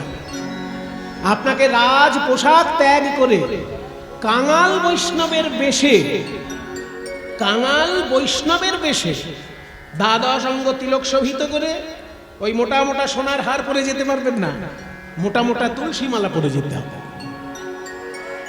মোটা মোটা সোনার হার পরে যদি যাও প্রভু দেখবেন না তোমাকে। তুলসী মালা মোটা মোটা পরবে আর দ্বাদশ অঙ্গে তিলক শোভিত করবে। তারপর ভাগবতের শ্লোক মুখস্থ করে মহাপ্রভুর সামনে সেই শ্লোক আওড়াবে। এই কাজটুকু যদি করতে পারো তাহলে মহাপ্রভু তোমায় কৃপা করবেন। যদিও ব্যাপারটা অভিনয়, কারণ উনি তো বৈষ্ণব সারা জীবনের জন্য হয়ে যাচ্ছেন না, দুদিনের জন্য বৈষ্ণব সাজছেন। কিন্তু গৌরাঙ্গ কৃপা পাবার জন্য এই বৈষ্ণব সাজাটাই তার কাজে লাগলো। একটা জিনিস জানবেন, সাধু যদি হতে না পারেন, সাধুর অভিনয় করাটাও সৌভাগ্যের, তাই না? চোর যদি হতে না পারে, চোরের অভিনয় করাটা কি ভালো জিনিস? সেটা তো ভালো হবে না।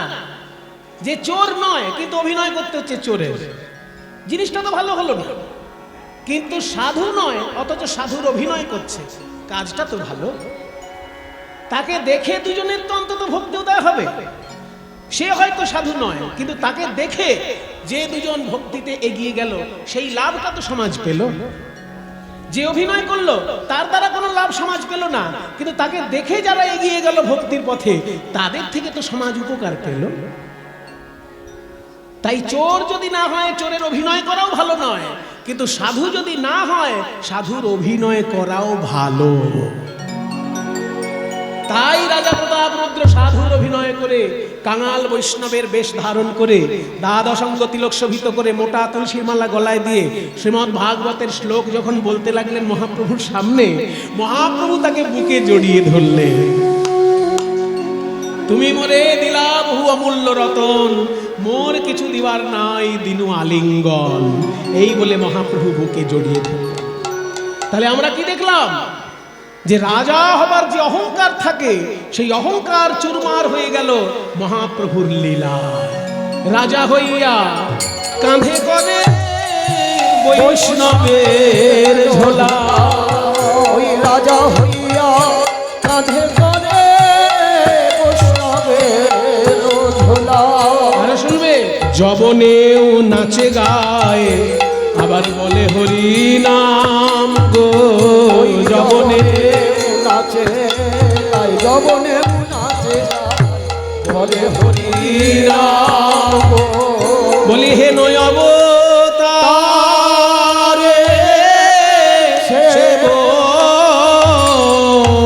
বঞ্চিত, বঞ্চিত বলরাম রে, অবতারে সে বঞ্চিত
বলো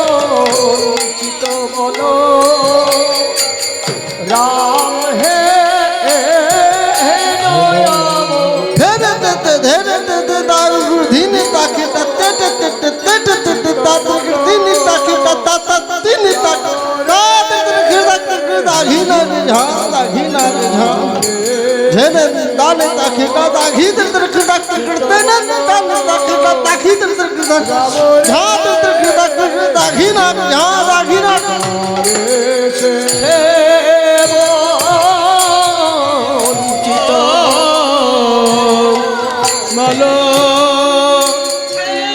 রাম হে নয়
রাম হে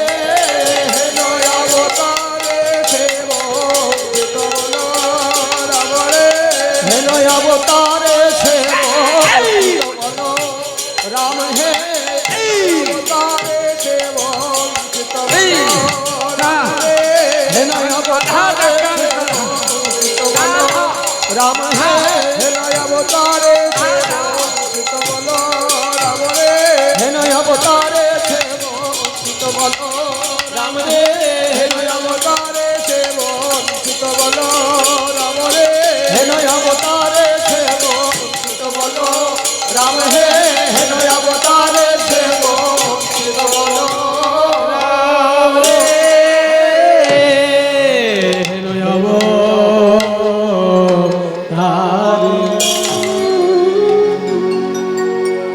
প্রভু শ্রী রামচন্দ্রের অপূর্ব মন্দির, কি সুন্দর শ্রী বিগ্রহ, মাঝখানে প্রভু শ্রীরাম, পাশে রয়েছেন মা সীতা, একদিকে রয়েছেন লক্ষ্মণ আর একদিকে রয়েছেন ভরত, আবার ওই পাশে রয়েছেন শ্রী হনুমানজি।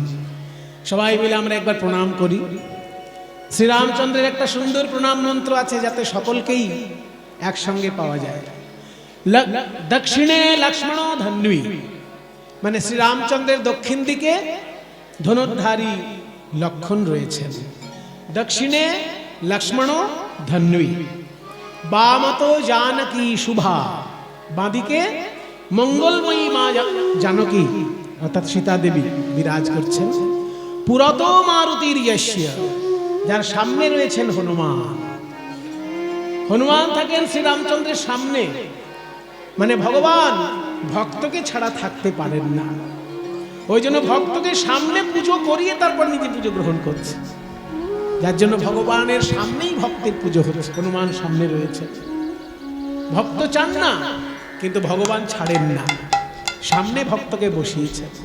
পুরত মারুতির যস্য তং নমামি রঘুত্তমম।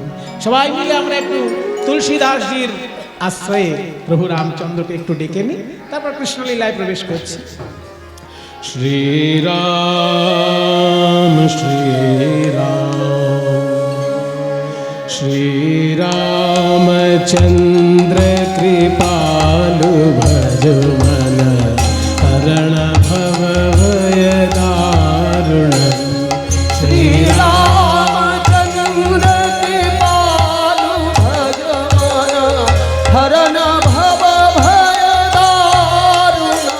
নব कंज लोचन कंज मुख कर, कंज लोचन कंज मुख कर, कंज लोचन कंज मुख कर, कंज पाद कंजारुणम। श्रीरामचंद्र कृपालु भज मन हरन भव भय दारुण। श्रीरामचंद्र कृपालु भज मन हरन भव भय दारुण। এই ভজনটিতে হিন্দি ভাষা এবং সংস্কৃত ভাষা মিলিয়ে, হ্যাঁ, একে মণিপ্রবাল ভাষা বলে। সাউথ ইন্ডিয়ান পরিভাষায় এর নাম মণিপ্রবাল। হ্যাঁ, মানে একটা প্রবাল, একটা রত্ন। প্রবাল থাকে সমুদ্রে আর রত্ন থাকে পাথরের মধ্যে বা মাটির মধ্যে। একটা সমুদ্রের জলের ভিতর আর একটা সমুদ্রের বাইরে, দুদিক থেকে মিশিয়ে যে মালাটা তৈরি হয়, একটা রত্ন একটা প্রবাল, একটা রত্ন একটা প্রবাল, এইটা দিয়ে একটা মালা গঠন করলে যেমন হয়, এই ভাষাটা হচ্ছে তেমন ভাষা। ওই জন্য এটার পরিভাষা একে বলে মণিপ্রবাল ভাষা, মানে কিছুটা সংস্কৃত কিছুটা হিন্দি মিলিয়ে একটা ভাষা। শ্রী রামচন্দ্র কৃপালু ভজমন হরণ ভব ভয় দারুণম। শ্রী রামচন্দ্রকে ভজন কর ওরে মন, যিনি এই সংসার ভয় হরণ করে নেন। নবকঞ্জ লোচনা, কঞ্জ মানে পদ্ম ফুল, সুন্দর পদ্ম ফুলের মতন তার লোচন। কঞ্জ মুখ, পদ্ম ফুলের মতন মুখমণ্ডল। কর, হাতটাও পদ্ম ফুলের মতন, চরণটিও পদ্ম ফুলের মতন। কঞ্জ পদ কঞ্জারুণম, পদ্ম ফুলের মতন অরুণ।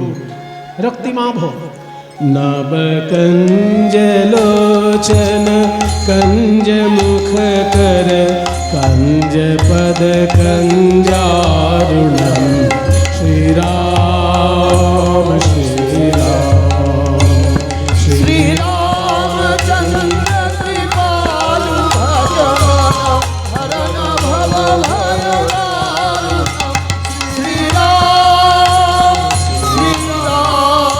कंदर्पयगणित अमित छवि नवनील नीरज सुंदरम कंदर्पयगणित ছবি নবনীল নীরজ সুন্দর কন্দর্প অগণিত। কন্দর্প মানে কামদেব, দেবতাদের মধ্যে সব থেকে সুন্দর দেখতে যিনি, তিনি হলেন প্রেমের দেবতা, তার নাম কামদেব। সেই অগণিত কামদেবকে এক জায়গায় করলে যে সৌন্দর্য হবে, তাই যেন আমার প্রভু রামের সৌন্দর্য। কন্দর্প অগণিত, অমিত ছবি। অমিত মানে যা মাপা যায় না, মাপা যাবে না এমন তার রূপ। ছবি মানে এখানে রূপ।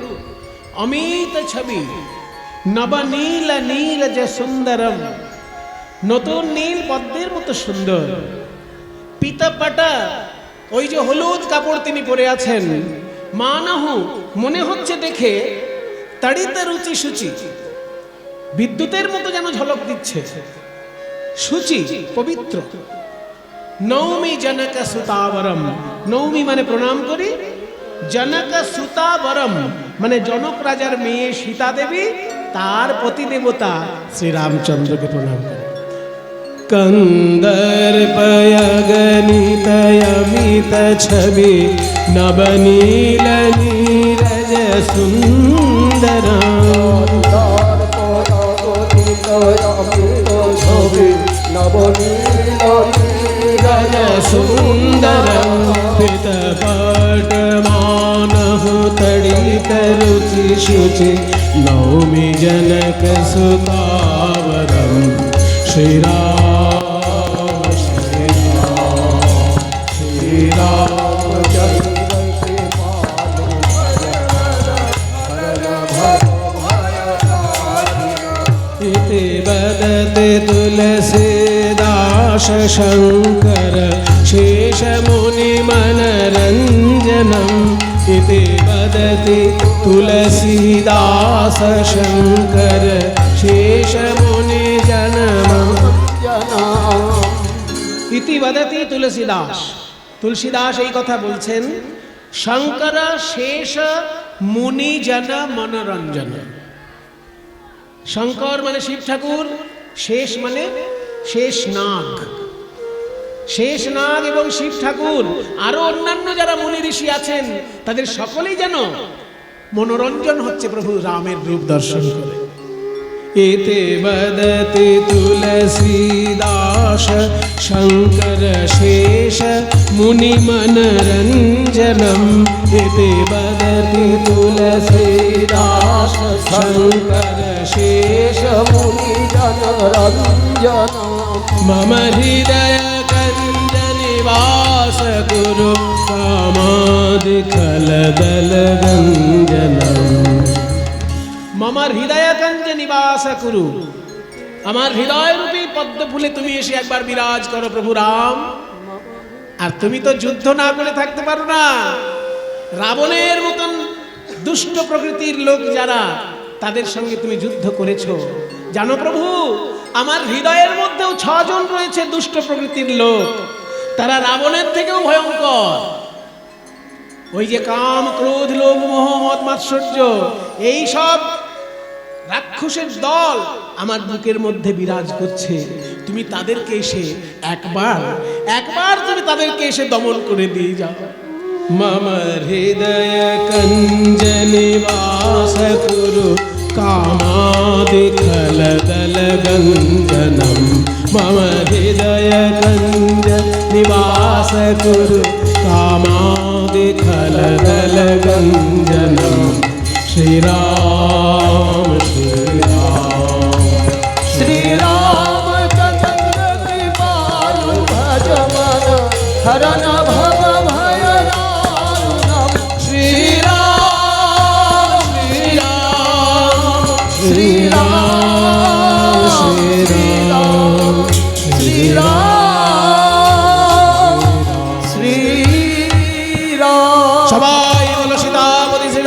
रामचंद्र की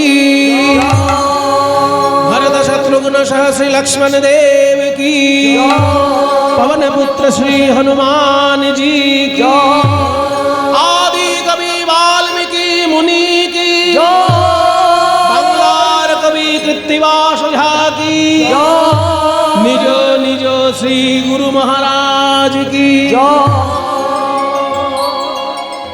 মধুময় শ্রীধাম বৃন্দাবন। আজকে সখাদের সঙ্গে খেলা করছেন প্রাণ গোবিন্দ। শ্রীকৃষ্ণের বন্ধু কারা?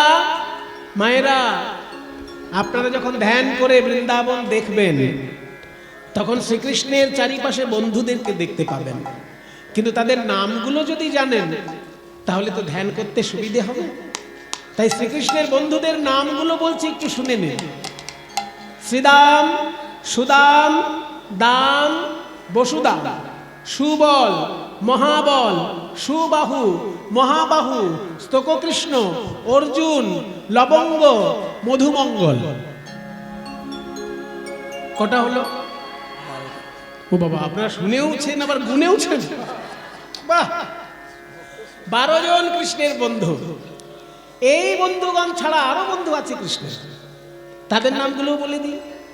হলায়ুধ, বরুথপ, গন্ধর্ব, কিঙ্কিনী, অংশুমান, ভদ্রসেন, বসন্ত, বিলাসী, উজ্জ্বল, কোকিল, কলবিঙ্ক, পুণ্ডরিক। কটা হলো? আবার 12 জন। এই 12 জন মিলে 24 জন শ্রীকৃষ্ণের বন্ধু। আর তার সঙ্গে রয়েছেন শ্রীকৃষ্ণের দাদা বলরাম আর শ্রীকৃষ্ণ নিজে। তাহলে 24 আর 2 26 জন। আমাদের এই দেহতত্ত্বের মধ্যেও 26 জনের খেলা চলছে। এই দেহতত্ত্বের মধ্যেও 26 জন আছে। সাংখ্য দর্শন বলছে পুরুষ আর প্রকৃতি এই দুটো তত্ত্বই হচ্ছে শেষ কথা। পুরুষ বলতে কিন্তু বেটা ছেলে নয়। এমনি পুরুষ বলতে আমরা বুঝি বেটা ছেলে, কিন্তু সাংখ্য দর্শনের পরিভাষায় যখন পুরুষ বলবেন তার মানে বেটা ছেলে হলো না, তার মানে হলো ঈশ্বর তত্ত্ব। পুরীষু শয়তে ইতি পুরুষ, যিনি হৃদয় পুরীতে শয়ন করেন তাকে বলে পুরুষ। প্রত্যেকের হৃদয় পুরীতে যিনি শুয়ে আছেন, যিনি জাগ্রত হলে আমরা দেবতা হয়ে যাই, শুয়ে আছে বলে আমরা বুঝতে পারি না। আমাদের হৃদয় পুরীতে তিনি শুয়ে আছেন, সেই জন্য ভগবানের নাম পুরুষ। আর ভগবানকে যেহেতু পুরুষ বলা হচ্ছে, ভগবান ছাড়া বাকি যে কোনো জিনিসপত্র দেখছেন সব প্রকৃতি বলা হচ্ছে। তাই সাংখ্য দর্শনের ভাষায় পুরুষ প্রকৃতি মানে বেটা ছেলে আর মেয়ে ছেলে নয়। পুরুষ বলতে ঈশ্বর, আর প্রকৃতি বলতে ঈশ্বর ব্যতীত আর যা কিছু সব। সেই জন্য পুরুষ তত্ত্ব একটাই তত্ত্ব, আর প্রকৃতি তত্ত্ব রয়েছে 24টি। প্রকৃতির মধ্যে 24টি তত্ত্ব আছে। কি কি? পঞ্চ জ্ঞানেন্দ্রিয়, পঞ্চ কর্মেন্দ্রিয়, পঞ্চ তন্মাত্র, পঞ্চভূত, আর মন, বুদ্ধি, চিত্ত, অহংকার। পঞ্চ জ্ঞানেন্দ্রিয় কি কি? চক্ষু, কর্ণ, নাসিকা, জিহ্বা, ত্বক। পঞ্চ কর্মেন্দ্রিয় কি কি? মুখ, পানি, পাদ, পায়ু এবং উপস্থ। পঞ্চ তন্মাত্র কি কি? না, পঞ্চ জ্ঞানেন্দ্রিয় যাতে আকৃষ্ট হয় সেগুলো পঞ্চ তন্মাত্র। তৎ মাত্র, তার মধ্যেই ছুটে যায়, ওই জন্য এটার নাম তৎ মাত্র, তন্মাত্র। চোখ ছুটে যায় কোথায়? রূপে। কান ছুটে যায় কোথায়? শব্দে। নাক ছুটে যায় কোথায়? গন্ধে। ওই জন্য যেটার মধ্যে ছুটে যায় সেটাকে তন্মাত্র বলে। পঞ্চ জ্ঞানেন্দ্রিয় কোথায় কোথায় ছুটে যায়? না, শব্দ, স্পর্শ, রূপ, রস, গন্ধ। আর পঞ্চভূত কি কি? না, ক্ষিতি, অপ, তেজ, মরুত, বোম।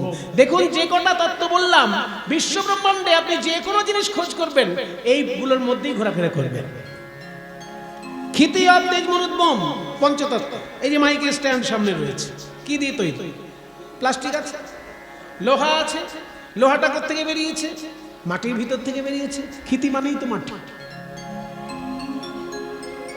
তাহলে ক্ষিতি অব তেজ মরুদ্যম এই পাঁচটার মধ্যেই থাকবে। আপনি যে কোনো একটা জিনিস বার করুন, দেখুন এই পাঁচটার মধ্যে কোনো একটাই থাকবে সেটা। তাই সাংখ্য দর্শন বলছে বিশ্ব ব্রহ্মাণ্ডে দুটি মাত্র তত্ত্ব, পুরুষ আর প্রকৃতি। পুরুষ মানে ঈশ্বর, প্রকৃতি মানে ঈশ্বর ব্যতীত অন্য সমস্ত কিছু। সেগুলো 24টি সংখ্যায়, পঞ্চ জ্ঞানেন্দ্রিয়, পঞ্চ কর্মেন্দ্রিয়, পঞ্চ তন্মাত্র, পঞ্চভূত এবং মন, বুদ্ধি, চিত্ত, অহংকার। এই 24 জনকে নিয়ে খেলা করছেন ঈশ্বর। সেই জন্য 12 জন বন্ধু আর 12 জন গোপাল, 12 জন উপগোপাল, 24 জন বন্ধু নিয়ে শ্রীকৃষ্ণ খেলা করছে। দেহতত্ত্বের সঙ্গে বৃন্দাবন তত্ত্বের এই মিলন। কিভাবে খেলা করছেন তারা? আজকে এই 24 জনের মধ্যে দ্বিতীয় জনের কথাটা আমরা একটু বিস্তারিতভাবে শুনব। 12 জন যে প্রধান বন্ধু কৃষ্ণ, তার মধ্যে প্রথম বন্ধুর নাম শ্রীরাম। শ্রীরাম হচ্ছেন রাধারানীর দাদা। আর দ্বিতীয় বন্ধু হচ্ছেন সুদাম। ওই সুদামকে নিয়ে আজকে আমরা লীলা রস আস্বাদন করব। ওই সুদামা পূর্বজন্মে কে ছিল সেটা জানব, এবং শ্রীকৃষ্ণের সঙ্গে তার যে লীলা রস সেটা আজকে আমরা আস্বাদন করব। কিভাবে বৃন্দাবনের তীরে খেলা করছে। নাও তিয়ট গান ধর। রাম আস্তে আস্তে বলে নি আগে। পদটি হচ্ছে রাম কানাই কালিন্দির তীর। পদটার কথাগুলো, কারণ আমি গান গাইনি তো কথাগুলো বুঝতে পারবেন না। তিয়ট তালে গান হবে। রাম কানাই মানে বলরাম এবং কৃষ্ণ কালিন্দির তীরে, কালিন্দি মানে যমুনা, যমুনার তীরে খেলা করছে। এবার দুপুরের যেহেতু লীলাটি হয়, ওই জন্য দুপুরের রাগে গানটি চলছে। রাগের মধ্যে দিয়ে দুপুর করে নেওয়া হচ্ছে। রাম কানাই দুপুরে যে রাগ গাওয়া হয় তার নাম সারাঙ্গ। সারাঙ্গ রাগ দুপুরে গাওয়া হয়, এই জন্য সারাঙ্গ রাগে তিয়ট, সারাঙ্গ তিয়ট বলে এটাকে। রাম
যমুনার তীরে আলো করে দুটি ভাই খেলা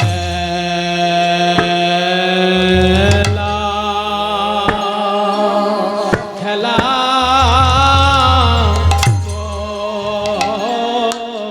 রে যেন নীলগিরি আর রজতগিরি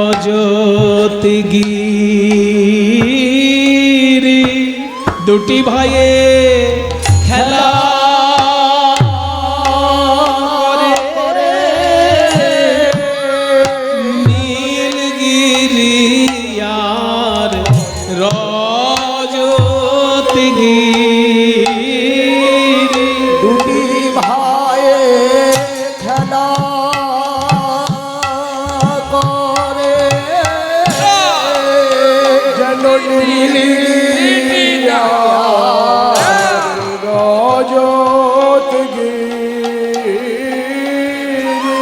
দুটি ভাইয়ে খেলা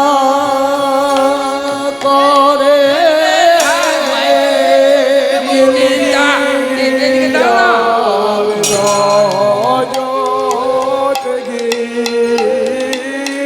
যাই রে দুটি ভাই খেলাই যাই রে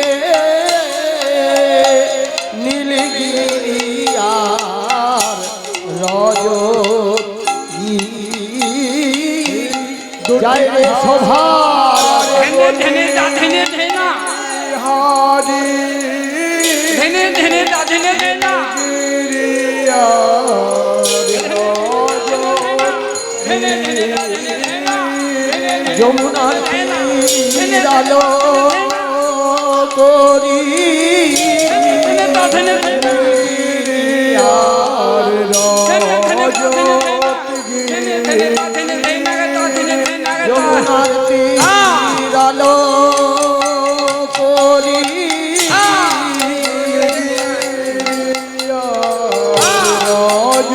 রজতগিরি ভাই খেলা করে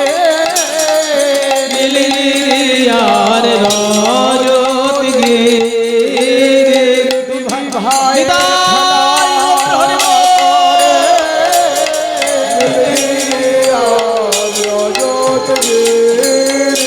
ভাই ভাই খেলা করে আর রজতগিরি ভাই খেলা করে আর রজতগিরি ভাই তাকে খেলা ধেনা খেটা নিকে তাকে দেখে টাটা খেটা ধেনা দুটি ভাই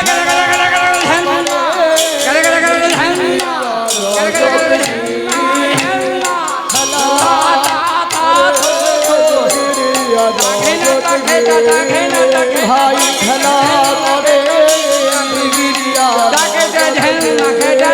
ভাই খেলা করে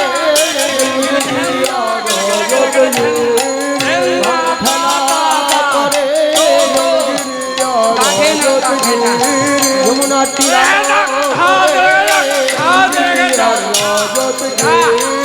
সভার বলি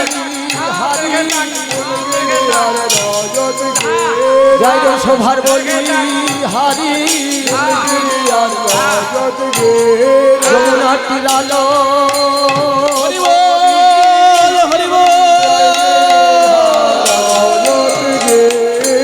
যমুনার তীরালো করি যাই রে রজতগিরি ভাই খেলা করে দুটি ভাই খেলা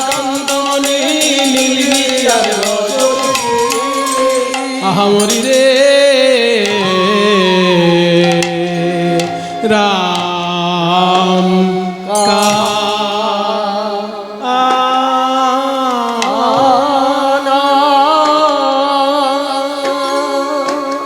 রাম কানাই কালিন্দির তীরে কৃষ্ণ বলরাম খেলা করছেন 24 জন বন্ধুকে সঙ্গে নিয়ে।